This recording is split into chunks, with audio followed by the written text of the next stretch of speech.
Hello and welcome back to Women's Football Talk, the YouTube channel that brings you all the latest news and stories from around the world of women's football.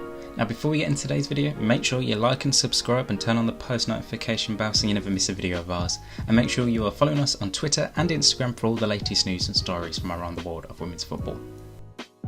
Now on Wednesday evening was the first quarter-final at this summer's European Championships between a host England and one of the pre-tournament favourites Spain. Now heading into this game, it was going to be a tough test for England and possibly their toughest on paper so far, as they had gone throughout the tournament so far without conceding a single goal, and they knew it was going to be a tough test against Jorge Vilda's Spain side. So England once again had remained unchanged under Sarina Wiegman. However, Jorge Vilda once again made changes to his lineup, and this time he made 5 changes, mainly to the forward 3 players.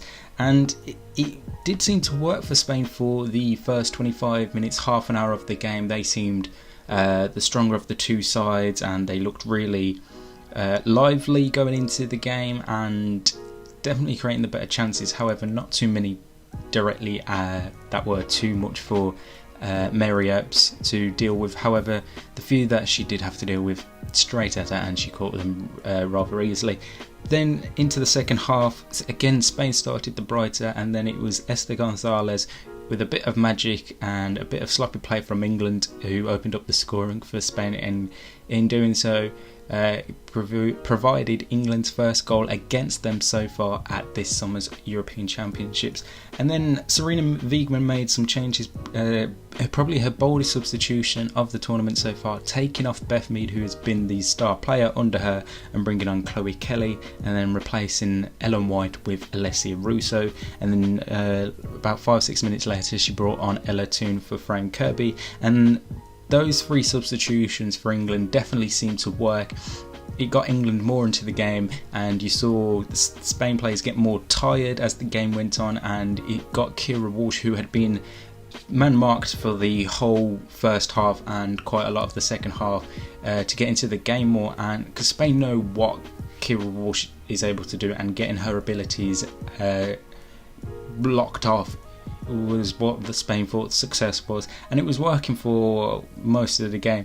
And then on the 84th minute mark, Alessia Russo sets up Ella Toone. It was a nodded on header from Russo to Toone, and Toone puts England 1-0 back level 1-1, with a lot of Spanish protests about it, saying that there should have been a foul called in the box.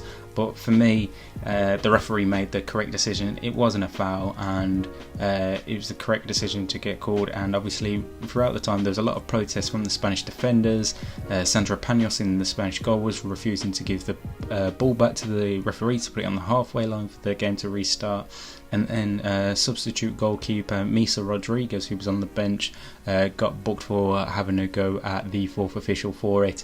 However, that just seemed to give England that extra bit of energy, and as we entered the last couple of minutes of the regular 90, England got more and more likely. However, they weren't able to find a winner, and then we went into extra time, and then 6 minutes into it, Georgia Stanway from about 20-25 yards out with a wonderful strike past Sandra Panos to give England the lead. My only thing about Spain there is Mappy Leone. As good as a defender she is, she was turning her back too much, trying to focus on Chloe Kelly out on the wide, and it just made it easier for Stanway and encouraged Stanway to go on and shoot and score. And then after that, England grew in confidence for the rest of extra time. Spain did have some good chances. On the 100th minute mark, they finally brought on Real Sociedad's Amiar Sarigiri, who had not featured in the tournament so far and only got the last 20 minutes. However, it was too little too late. Despite her little flourishes, Spain were eliminated 2-1 at the end of extra time. So congratulations to England for progressing through to the semi-final, and commiserations to Spain. However, there is the World Cup that they have qualified for next year, so that'll be very interesting to see how Jorge Vilda's side line up at that World Cup next year.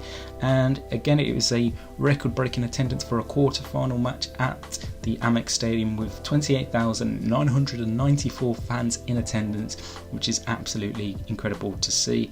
And then today's match is Germany versus Austria at the Brentford Community Stadium. I think it's going to be a really close one because Austria, especially even in their last group game, they look so hard to beat. It's not known what to expect of them, and they're going this as the massive underdogs compared to Germany, so it's going to be very vital to see how well Austria's defence stacks up. And obviously Germany have had Leah Schuler back in training these past couple of days after testing positive for COVID and having to miss their last group game, so it'll be very key to see whether she is fit enough to start. And obviously they'll be able to welcome back Lena Oberdorf as well, back from suspension after missing the one game at the end of the group stages. So it's going to be a very, very interesting tie. I think this could be as close as England-Spain in terms of what to expect, and I wouldn't be surprised if it does go all the way again to extra time. It's too close to call for me, just because the unknownness of Austria really as to what to really expect from them can cause massive problems for Germany. So it's going to be a cracking watch. Right, we'll be back tomorrow to wrap up tonight's game between Germany and Austria, and then we will have a look forward to the next semi-final between Sweden and Belgium on Friday. But until then, like I said at the start, make sure you like and subscribe and turn on the post notification bell so you never miss a video of ours, and follow us on Twitter and Instagram for all the latest news and stories from around the world of women's football. And until then, we'll see you soon.